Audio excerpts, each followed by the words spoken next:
Welcome all and very good morning. Welcome you all in knowledge sky.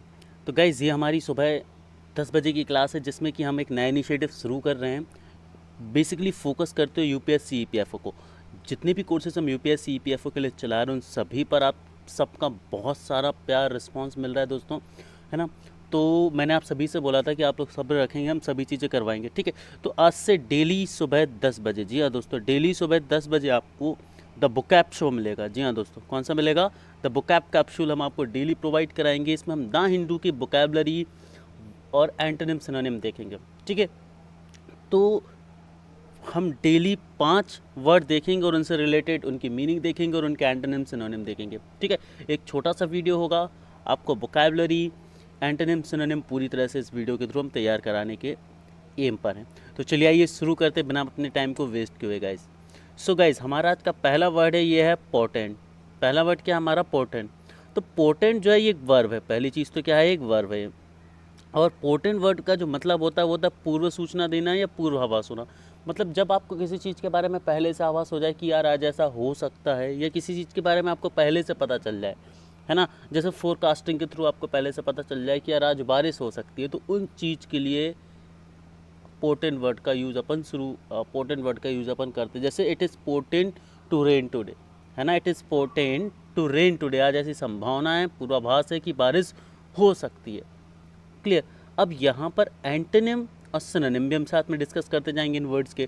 तो यदि हम potent के लिए सिनोनिम की बात करें तो सिनोनिम क्या होंगे इसके? Predict, auspicate, foretell, prefigure and broken, betoken. तो प्रिडिक्ट वर्ड से आप बिल्कुल क्लियर कर सकते हैं। प्रिडिक्ट मतलब हम पहले से किसी चीज़ को प्रेडिक्ट करें कि क्या हो सकता है, क्या नहीं हो सकता है ना। ऐसे ही फोरटेल, फोरटेल वर्ड को जरूर आप लोग याद रखें, ये एक अच्छा वर्ड है। क्लियर। और ये एग्जाम्स में पूछा भी जाता है, तो फोरटेल वर्ड आप जरूर ध्यान रखें। फोरटेल का मतलब भी होता है पोटेंट, और इन दोनों का मतलब क्या निकलेगा? पूर्व सूचना देना या पूर्वाभास होना। आई होप दोस्तों क्लियर है। साथ में ये सीरीज जब खत्म हो जाए तो लाइव चैट के थ्रू आप लोग मुझे बताते चलिए दोस्तों कि क्या ये हेल्पफुल है, इसमें क्या कमी है और क्या अच्छा हम कर सकते हैं। आप सभी के अकॉर्डिंग वो भी आप अपने सजेशंस दें तो वो भी चेंजेस हम करेंगे। अब बात करते हैं एंटोनिम्स की। यदि हम एंटोनिम्स की बात करें तो एंटोनिम्स क्या होगा यहाँ पर? अनफोर्सीन, है ना, इम्प्रॉबेबल। प्रॉबेबल मतलब जो हो सकता है, इम्प्रॉबेबल जस्ट उसका अपोजिट, तो पोटेंट का अपोजिट हो जाएगा। अनप्रिडिक्टेबल, प्रिडिक्टेबल का सीधा अपोजिट ये हो जाएगा। और अनएक्सपेक्टेड, है ना, मतलब जो एक्सपेक्ट नहीं हो सकता, जो होगा या नहीं होगा हमें नहीं पता। तो ये एंटोनिम सिनोनिम थे पोटेंट के। आगे बढ़ते हैं। स्टीव, देखिए दोस्तों ये सभी वर्ड इंपॉर्टेंट वर्ड है, ठीक है। हम द हिंदू में आने वाले वर्ड को यूज़ कर रहे हैं क्योंकि यूपीएससी में द हिंदू का बहुत बड़ा रोल होता है, तो हम उन्हीं वर्ड्स को यूज़ कर रहे हो। मैं डेली आपको डेली बेसिस पर द हिंदू से वर्ड निकाल के दिया करूँगा और उनके एंटोनिम सिनोनिम हम डिस्कस करेंगे, ठीक है। और ये काम डेली करेंगे हम। तो हम बात करते हैं स्टीव की। स्टीव एक एडजेक्टिव है। स्टीव क्या है? एक एडजेक्टिव है। और आप सभी से रिक्वेस्ट है कि प्लीज़ आप लोग एक डायरी बना लो, डायरी में वर्ड्स को और उनके एंटोनिम सिनोनिम को नोट करते चलें। स्टीव क्या होता है? स्टीव होता है तीव्र ढलान वाला। स्टीव क्या होता है? तीव्र ढलान वाला। और इसको तर्कहीन के कंटेक्स्ट में भी यूज़ किया जाता है, ठीक है। तीव्र ढलान वाला मतलब जो इंक्लाइन होता है ना, एकदम दोस्तों इंक्लाइन। मान लीजिए कि ये जो ऐसा स्ट्रक्चर है, तो ये वाला जो वर्ड है इसको अपन क्या बोलेंगे? स्टीप। एकदम से कोई चीज़ इंक्लाइन हो तो उसको हम तीव्र ढलान वाला स्टीप यूज़ करते हैं। और तर्कहीन, तर्कहीन भी यूज़ कर सकते हैं। मतलब जब कोई चीज़ इलॉजिकल हो, एकदम जिसमें कोई लॉजिक ना हो और बिल्कुल भी, है ना, ऐसे ही बोल दी जाए, तो उसको अपन क्या बोलेंगे? स्टीप यूज़ करेंगे उस वर्ड के लिए। तो इन दोनों कॉन्टेक्स्ट को आप याद रखेंगे, काफ़ी इंपॉर्टेंट वर्ड है स्टीप, है ना, काफ़ी अच्छा वर्ड भी है, ठीक है। तो हम आगे बढ़ते हैं। इसके ज़रा सिनोनिम की बात करते हैं। तो यदि स्टीप के सिनोनिम की हम बात करें तो इन्फ्यूज़, इसका एक प्रॉपर सिनोनिम होगा इन्फ्यूज़ और इमर्स। इन दोनों वर्ड को आप बहुत अच्छे से याद रखेंगे, है ना।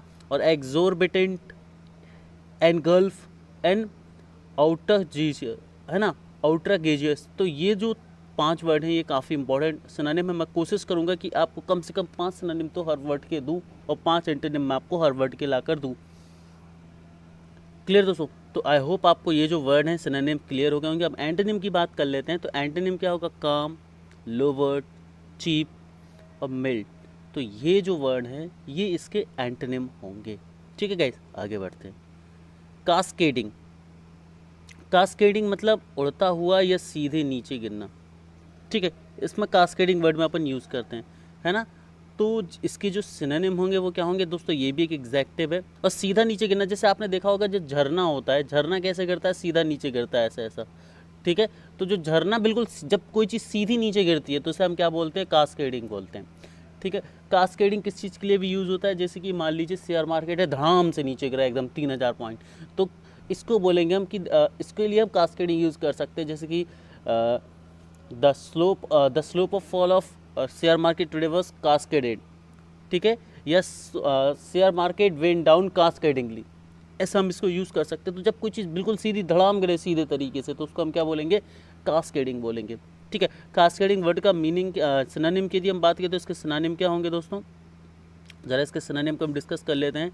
डिसेंड, गुस, पोर, स्पिल। पोर और स्पिल दो इंपॉर्टेंट वर्ड है, आप सभी इनको याद रखें कास्केडिंग के सिनोनिम्स के लिए। पोर और स्पिल, ये वर्ड आपको यदि क्वेश्चन आएगा तो पोर और स्पिल में से वर्ड आपको जनरली देखने मिलेगा, ठीक है गाइस। यदि वर्ड आता है और इसका सिनोनिम पूछे जाएंगे तो आपसे पोर या स्पिल में से एक वर्ड आपको ज़रूर मिलेगा, याद रखें इन दोनों वर्ड्स को। मैं जो इंपॉर्टेंट वर्ड है उनके सिनोनिम्स में वो भी मैं आपको बता रहा हूँ, तो उनको तो आपको बहुत अच्छे से याद रखना है ये प्यारे बच्चों। इसके बाद हम बात करते हैं कास्केड अप, है ना, और पास अपवर्ड, ये इसके एंटोनिम होंगे। कास्केड अप और पास अपवर्ड, ये जो होंगे ये इसके एंटोनिम होंगे। तो कास्केडिंग का मीनिंग क्या होगा, उड़ता हुआ या सीधे नीचे गिरना। चलिए आगे बढ़ते हैं। अब हम बात करते हैं कॉन्फ्रंट की। कॉन्फ्रंट का मतलब होता है सामना करना, किसी भी चीज़ का सामना करना, या इसको अपन मुकाबला करना भी बोल सकते हैं, इसको हम मुकाबला करना भी बोल सकते हैं, मुकाबला करना, ठीक है। कॉन्फ्रंट एक वर्ब है और इसको बोल सकते हैं अपन सामना करना भी इसका बोल सकते हैं, ठीक है गाइस। आई होप चीज़ें आप सभी को बहुत अच्छे से क्लियर हो रही होंगी प्यारे बच्चों, ठीक है। अब इसके सिनोनिम की हम बात करते हैं। सिनोनिम में क्या है, present, face up and face. Face अपन बोलते हैं ना जनरली, चीज़ों को फेस करना, उनका सामना करना, तो वही है वर्ड। और प्रेजेंट रहना, किसी चीज़ के सामने, सामना करना मतलब प्रेजेंट रहना, तो काफ़ी कॉमन से इनके हम बोल सकते हैं कि सिनोनिम्स हैं, ठीक है। वही इनके एंटोनिम्स काफ़ी अच्छे, और इस क्वेश्चन के एंटोनिम्स पूछे जाने की पॉसिबिलिटी बहुत ज़्यादा है। क्यों, क्योंकि देखिए सिनोनिम्स के काफ़ी कॉमन से हैं, तो सिनोनिम इस क्वेश्चन के कम पूछे जा सकते हैं, लेकिन इसके एंटोनिम काफ़ी अच्छे जो पूछे जा सकते हैं। इवेट, एल्यूड और कंसील। इवेट, एल्यूड और कंसील, इनको अपन बोलते हैं, इनको अपन बोल सकते हैं इनके अपोजिट वर्ड। तो अपोजिट वर्ड आप कॉन्फ्रंट वर्ड के जरूर याद रखेंगे। कॉन्फ्रंट वर्ड के अपोजिट जो है दोस्तों वो बहुत ज़्यादा ज़रूरी है। देखिए दोस्तों, इस वीडियो को मैंने छोटा बनाया है, 10 मिनट से बड़ा वीडियो ये नहीं बनेगा कभी भी। तो इस वीडियो को डेली पेशेंस के साथ देखें, 2 बार रिवाइज करें, एक दिन में नोट मेकिंग करें, डेफिनेटली आपको बहुत हेल्प मिलेगी यहाँ से। आगे बढ़ते हैं। मेहम। मेहम वर्ड जो है वो होता है अफरा तफरी या खलबली मचना। जब कोई चीज़ होती है अफरा तफरी मच जाती है, खलबली मच जाती है। मान लीजिए कि अभी कोरोना चल रहा है, तो एक एग्जांपल लेते हैं कि ये कहीं इकट्ठे लोग हैं, मान लीजिए 10, और एक न्यूज़ आती है कि यार हम में से किसी एक, उन 10 लोगों में से कोई एक कोरोना संक्रमित व्यक्ति है, कोरोना इन्फेक्टेड पर्सन है। तो वहाँ पर क्या हो जाएगा, अफरा तफरी मच जाएगी, खलबली मच जाएगी। तो अपन वहाँ पर यूज़ करेंगे मेहम। वहाँ पर क्या वर्ड यूज़ करेंगे, मेहम, ठीक है। अफरा तफरी मच जाना, है ना, क्लियर। तो इसके सिनोनिम और एंटोनिम ज़रा हम डिस्कस कर लेते हैं। तो सिनोनिम क्या होगा, एनर्जी, डिसऑर्डर, है ना, कमोशन और हैवोक। कमोशन और हैवोक जो ये 2 वर्ड हैं, बहुत अच्छे से आप लोग याद रखेंगे। यदि ये क्वेश्चन आएगा तो कमोशन और हैवोक वर्ड में से ही इनके सिनोनिम पूछे जाएंगे। मतलब क्वेश्चन कैसे आता है, word which is same in the meaning as mayhem. तो कमोशन और हैवोक वर्ड में से ही कोई एक वर्ड आपको ऑप्शन में मिलेगा जो कि सही होगा, ठीक है। एनर्जी और डिसऑर्डर के आने के चांसेस बहुत ज़्यादा कम है ऑप्शन में, ठीक है।